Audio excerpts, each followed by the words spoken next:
जय भीम, नमस्ते, आदाब, सत श्री अकाल साथियों। जय भीम जोहर। साथियों, आज हम ताइवान की यह किताब जो है, ये इस किताब के लेखक, ये उनका चेहरा, इनका नाम है दिलगो खेंचे रिनपोचे।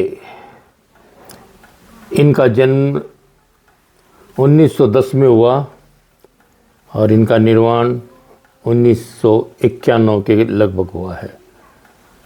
ये आज तिब्बतियन कल्चर के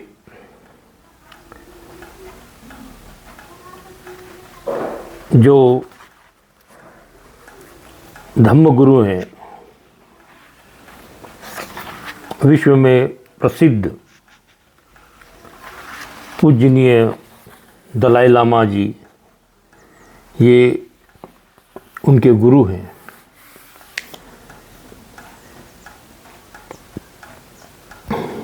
इसमें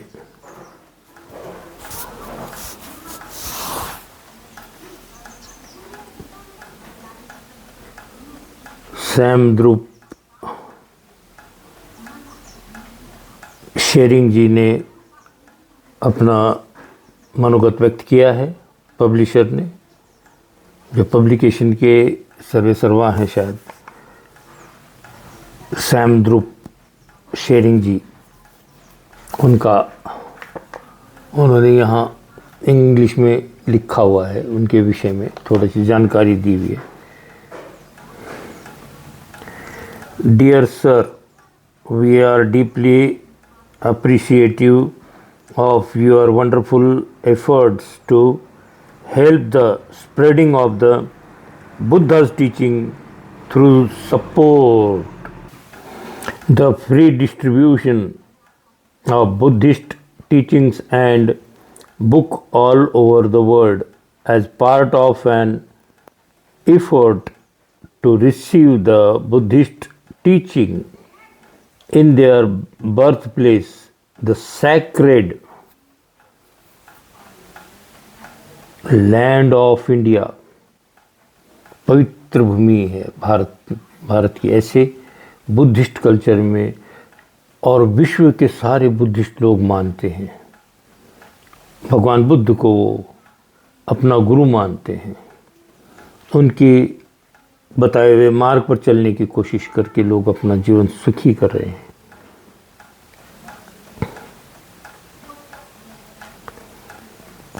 As part of an effort to receive the Buddhist teaching in their birthplace, the sacred land of India, we have translated into Hindi language some precious teachings of Dilgo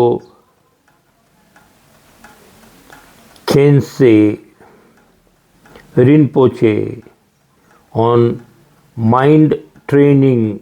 Dilgo Khyentse Rinpoche, born in 1910 and died in, उनका जो महापरिनिर्वाण हुआ, हिंदी में इस तरह से कहते हैं, निब्बाण 1991 में हुआ, was one of the most respected masters of the Tibetan Buddhist tradition and a teacher of His Holiness the Dalai Lama. We would be extremely grateful in the name of all those whom we can help through these teachings if you Foundation could most generously consider printing of 5,000 copies of the book that is now ready for publication. The books will indeed be distributed for free to respectful readers with all our gratitudes। देखिए कितनी महत्वपूर्ण बात होती है कि भारत से बाहर भी लोग इतना साहित्य हमारे देश के लिए तैयार कर रहे हैं, तो हमारी जिम्मेदारी बनती है इसमें एक बार तो भी अपनी नज़र दौड़ा लें। आजकल मोबाइल से ऊपर सर उठा ही नहीं सकते, कम से कम उसमें ऑडियो की किताबें हैं, आप उनको तो सुनिए। अच्छी बातें श्रवण करोगे तो अच्छे आप आचरण भी करोगे। श्रवण का बहुत महत्व है। शांति से, धैर्य से सुने। कंपासन जो कहा जाता है वो यही है।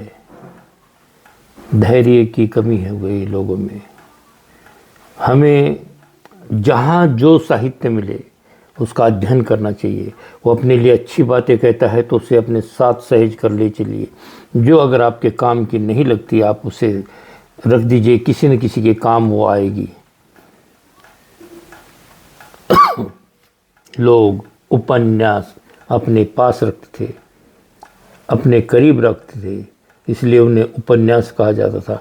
मगर किताबें एक अच्छी मैत्री का भाव रखती हैं, आपसे कुछ नहीं छुपाती, इसलिए ये साहित्य आपको पढ़ना होगा। इसमें त्रुटियां ज़रूर हैं, क्योंकि जब प्रिंटिंग की जाती है उस समय इन बातों का ध्यान रखना चाहिए। प्रूफ रीडिंग होनी चाहिए थी। बहुत सी जगह खैंचे जो नाम है, खैंचे, ये कभी कभी नेपाल के ओर से या तिब्बत की ओर से जो लोग आते हैं उनके नाम थोड़े से इसी तरह संबोधन होता है। लेकिन जब प्रिंटिंग की बात आती है तब प्रूफ रीडिंग ज़रूरी है। इसके अंदर में मुझे अभी शुरुआती दौर में कुछ ऐसे बातें लगी हैं कि किसी ने ध्यान नहीं दिया, क्योंकि बाहर के लोग यहाँ बड़े आदर सम्मान से प्रिंटिंग प्रेस में देते हैं, यहाँ ट्रांसलेशन जो करते हैं वही गलतियाँ दोहराई जाती हैं। वहाँ वो कोई प्रूफ रीडर नहीं होता, न उन्हें कोई बताने वाला होता है, छपती चली जाती है किताबें। एक शब्द अगर बदल गया, एक अक्षर भी बदल गया तो पूरा उसका जो सार होता है ख़त्म हो जाता है। इसीलिए हम सतर्क रहें, अपने साहित्य को हम अच्छी तरह से ध्यान से छपवाएं। ट्रांसलेशन करते समय से व्यवस्थित हुआ नहीं हुआ उस पर भी नियंत्रण होना चाहिए। एक शब्द के बदलने से, एक रफार उकार काना मात्रा बदलने से अर्थ भाव बदल जाता है। इसलिए हम लोगों को अपने आप से ध्यान रखना चाहिए, बहुत ज़रूरी है।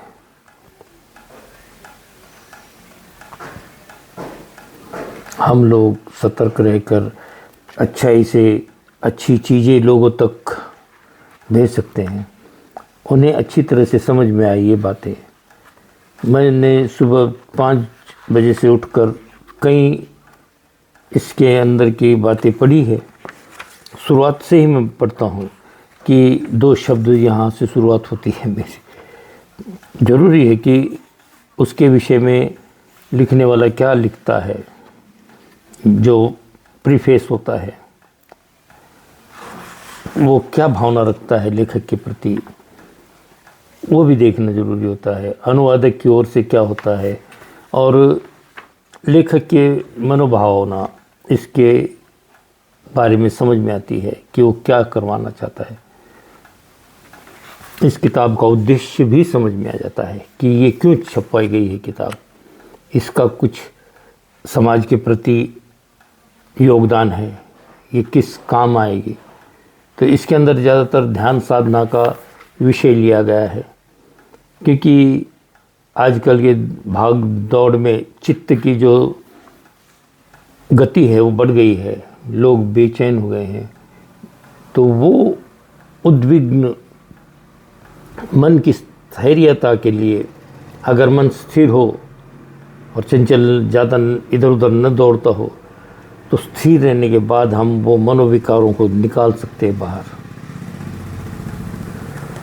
तो साथियों, हम लोगों को हमारी बड़ी जिम्मेवारी बनती है कि इन सब चीज़ों को हम सलीकेवार आप तक पहुंचाते रहें। तो मैं आपको बतला रहा हूं कि मैं ये पूरा आपको जल्दी जितने वीडियोस हो सकते हैं डाल सकता हूं। अगर आप सबकी इसमें इच्छा होगी तो केवल मुझे बाँचनी है किताब, पढ़नी है किताब। अगर आप लोगों की सहमति होगी तो मैं पूरी की पूरी किताब आपके समक्ष रख सकता हूँ। ये कैसा है कि किताब अगर पढ़ने में लोग असमर्थ हैं तो उनके ज़रिए इस तरह से जाया जा सकता है। और ये जो साहित्य है इनका आदरणीय का, तो इनका लेख केवल किताबों में ही न रहे, हमारे जैसे माध्यम से आप लोगों तक पहुँचे, ये मेरी इच्छा रहेगी। और इसमें मेरे लिए भी मेरा मंगल हो सकता है, क्योंकि एक ऐसा प्लेटफॉर्म होना चाहिए कि लेखक के विचार किसी न किसी माध्यम से व्यक्त होना चाहिए, लोगों तक पहुंचने चाहिए। ताइवान के एजुकेशनल कॉरपोरेट्स जो बेचारे लगे हुए हैं भारत तक इतना कुछ देने के लिए, साहित्य देने के लिए, उनके बहुत बहुत हम शुक्रगुजार हैं। We are really thankful to them. ये ताइवान के लोगों के लिए मेरा शत शत नमन है। आई bow to them many a time. They are helping in spreading Buddhism throughout the world.